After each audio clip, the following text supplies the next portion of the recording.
One of the things that I hear from so many people is that they get stuck. So we're trying to break this down as easy as possible because, I mean, even though social media doesn't scare me now, it did when I was just getting started out, and it would have been a lot easier if somebody were right there with me telling me, okay, now just do that. So that's how this entire course was constructed.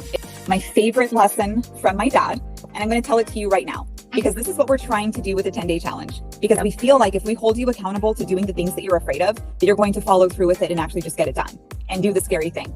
So let me tell you the story real quick, and maybe it'll resonate with you. I don't know. I think it was 16 years ago. I had just left the Air Force.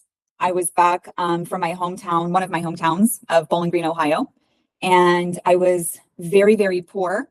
And I had a son who was just a few months old. I was going to college and working my way through college. I really had no money. And I had a conversation with my dad. I was like, hey, so-and-so, my boyfriend from high school, he wants to get married.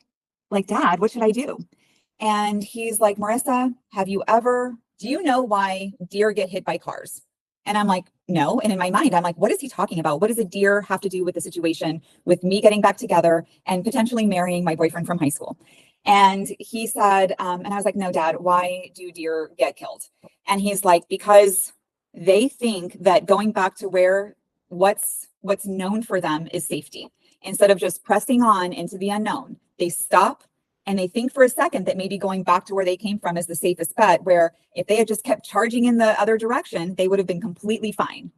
And I'm like, okay. And he's like, Marissa, do not be the deer. We took all the questions we get all the time, watched Marissa and how she answered them over hundreds of these questions, hundreds of different applications. You know, a lot of you guys are joining us from the Mindset Mondays and Mastermind Mondays, so you'll be familiar with it. And so we just had so many people saying, where do I start? Where do I start? We were like, okay, here we go. Let's put it together for them. So that's what we're trying to do here.